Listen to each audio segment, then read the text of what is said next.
You're correct. But also, I think maybe if her husband, because then there is that association, her former husband, Jacob Zuma, had performed very well, then it would have been such a big political leverage for her to use the surname of Zuma, saying that I'm campaigning to be the next president of the ANC. So it depends. But generally, the world is highly patriarchal, and I mean, power is still projected in the male ego and dominance. Women are seen to be much weaker because of the lack of projection of power and decision making as well. And it's unfortunate that in most instances the issue of just putting in women is to just reach the threshold. It's not necessarily based on their potential. Zubaida, talking about threshold, the ANC, you know, they look at the NEC and they said a certain percentage must be women. So we'll go down this list, it doesn't matter who gets voted, we first fill in that quota of women. So that they have tried desperately to get this dynamic right, and one would have thought by those kinds of interventions we wouldn't be talking 105 years later about, oh, we're nearly there. Can I ask you, is it partly women to blame for the slow progress? Peter. Wow. I know, I also took it like, no, Peter, on dangerous territory there, Peter. Because the men don't vote themselves. The men don't vote themselves, that's true, and that's a problem I've had with the Women's League, that it's, I mean, the Women's League, sadly, has sort of I always thought our women's organizations behave, you know, perhaps like in other countries where they kind of, you know, bow down to the president and that, and, you know, their only role is to dance when the president comes out. But it seems that our Women's League at this point is very much subservient to the dominant male political position, not necessarily to a male, but they have chosen to be fully subservient to Jacob Zuma.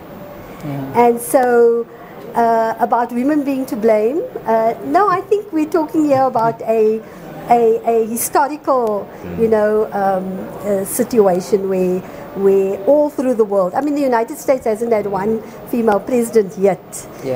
Even though, you know, you see in Muslim countries they have female presidents. I know it's not simple, but I mean, just do the maths. 52% are women. Why is it you can't mobilize the women to vote? Because I think that, you know, personally, I mean, it is more difficult for a woman. You have a lot more barricades to get through. You have to prove yourself a lot more. To who, though? Because you're the woman. To men, and that's the reality. 52% are women.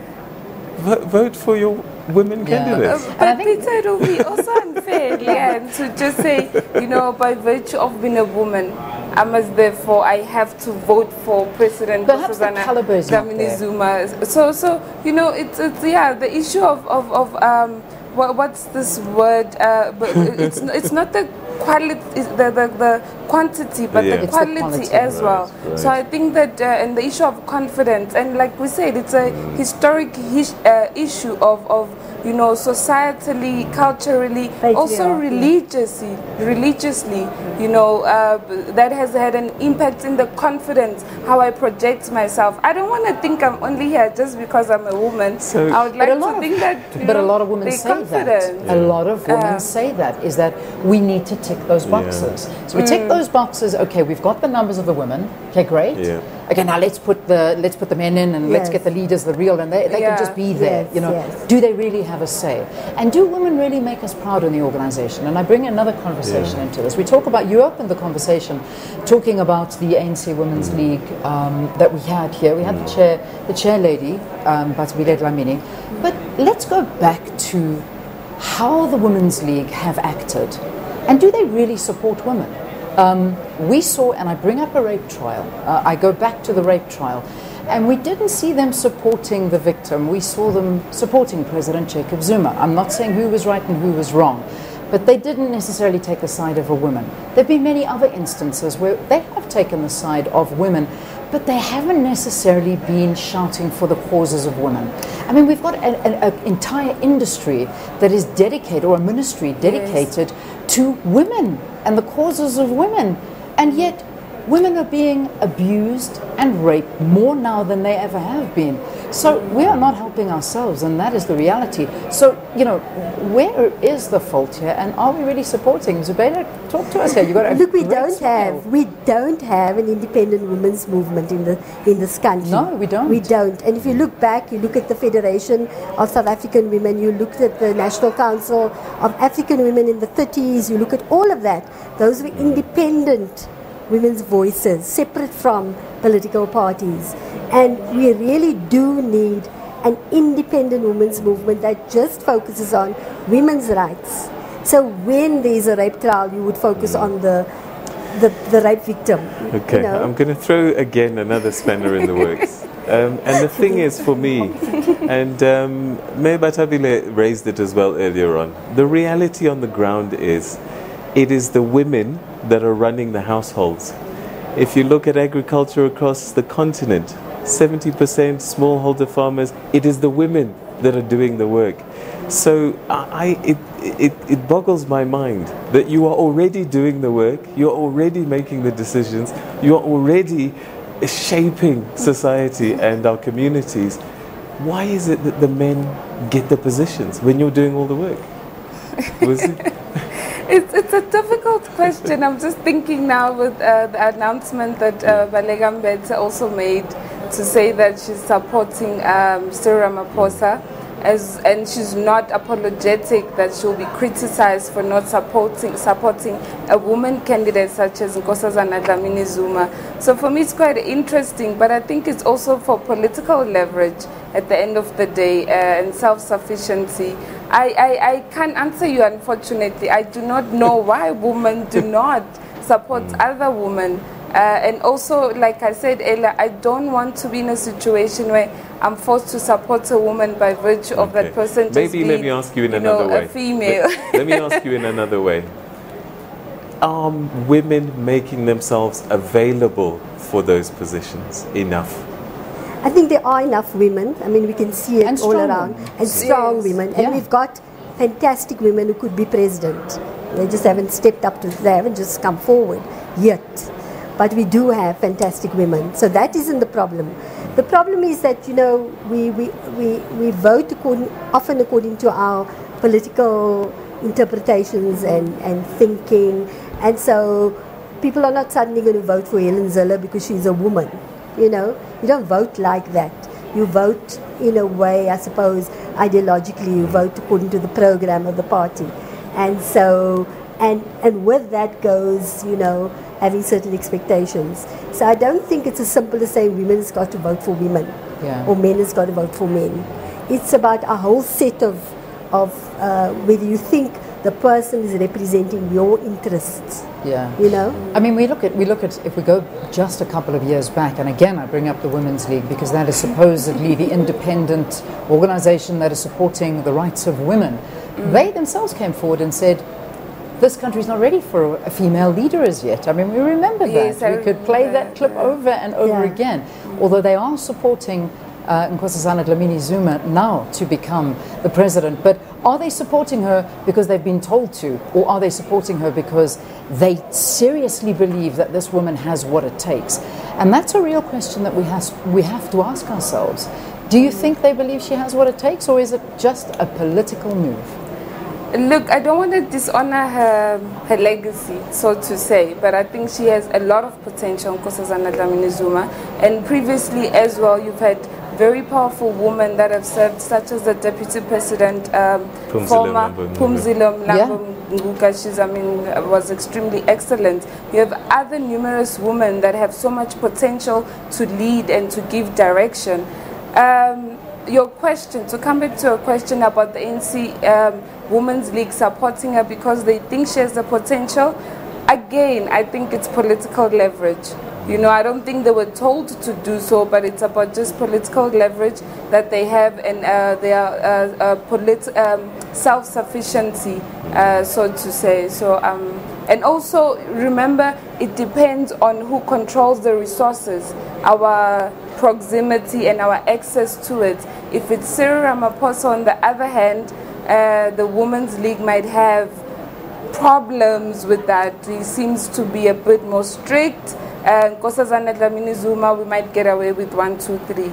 I mean, it is interesting, and it's a difficult analysis to make, because we have.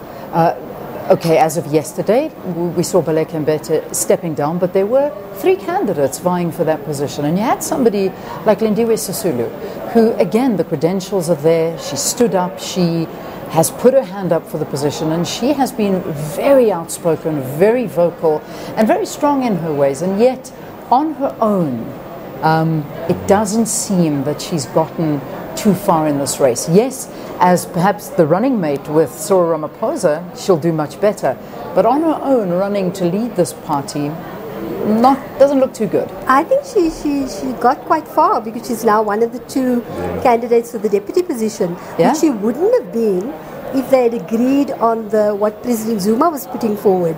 And he was putting forward that, the winner, the loser becomes the deputy. Yes. So then you would have had either Nkosazana and Cyril, or so she is. I was actually surprised to see that she's now. This far.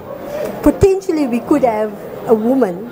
We could have a woman president and a woman deputy potentially at the moment. In hindsight, so what we've been talking about here is perhaps this is the roundup of the conversation, that as much as we may be skeptical about the progression of women, this is showing us that you can make this on your own, and that the women are doing exceptionally well within the ANC.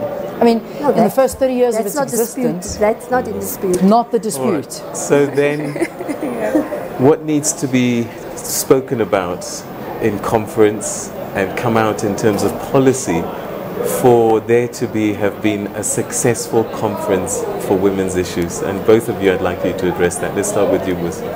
Sorry, Peter, please repeat that. What needs to come out of conference, particularly in policy documents, so that when the delegates leave here, they can go back and say, this is what we got for women at conference 2017? I think that on paper, the policy has always looked great. We just discussed how 50% of the leadership has to be women, for instance. I mean, that is great. That is phenomenal in Africa, in the world. We have fair representation of female. For me, the issue comes to implementation. The implementation then becomes something else. You have the ANC Women's League. They exist and they're great. They have a great history. But when it comes to being relevant and to speaking, for instance, Leanne brought up the rape trials, what role do they play? So for me, the implementation becomes a stumbling block. But generally, on policy, it looks great. I can't think of anything in specific that would tamper with women. But I know we're moving into this 4th industrial revolution now. I would particularly like to see,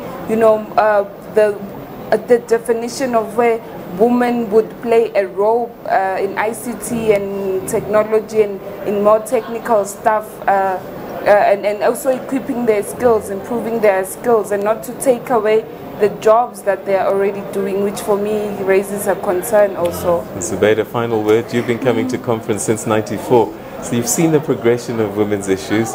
What needs to happen out of this one? I've not actually heard. I've spoken to a number of people asking them what are the most contentious and the most important discussions in terms of resolutions. And nobody's mentioned violence against women. They've spoken about the land issue, economic reform, etc., nuclear, whatever, but not the violence against women. Yeah. So I think we must go away a little bit and find out if there's any clear conference position going to be taken, unless they consider all that in place in its implementation.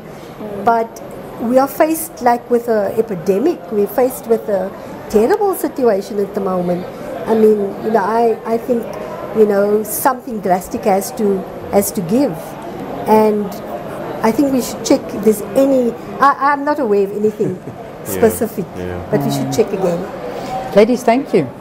I just have to tell you up front, Peter had said to me, listen, you take this discussion, I'll just chip in now and then. And Peter looked like he was a bit cross with women for not doing more for ourselves. So Peter, I think we should have all turned to you and said, what do you think we should do as women? Do you think we should be stronger? To be honest with you, I think you guys don't understand how much power you already have. You're already running the houses. We think as men that we're in charge of stuff. We're not. Yeah. Because we always have to refer back to the real government, which is the women in our lives. Absolutely. And so just usurp your power more and just take charge. And I think one of the other messages, and one of the other messages, it is true, and one of the other messages was support each other more, because I think the big thing is exactly what we were saying, support in the party amongst women needs to be bigger as opposed to not. So maybe some lessons learned out of that. Ladies, thank you. I hope we weren't just brought in because we're two women. Never. Give some color. I'm here also because I'm a woman, so it's fine. All right. Okay. Sadly, that's where we have to leave it. Thank you very much indeed, ladies, for your insights. And thank you so much for watching us. Now, we've got another team that's going to be taking over from us. It's Audrey St. Pierre and Sakina Kamwendo, who are going to be bringing us the evening slot here. So it's been an exciting day so far. And you can tell from all the noise and the talking outside that things are now once again starting to get a little bit vibey, and I think a lot should be taking place, especially from 5 o'clock today. Have a wonderful day. We'll see you bright and early tomorrow morning. Yeah, that's right. We're going to wake up early. Bye. Bye-bye, everyone.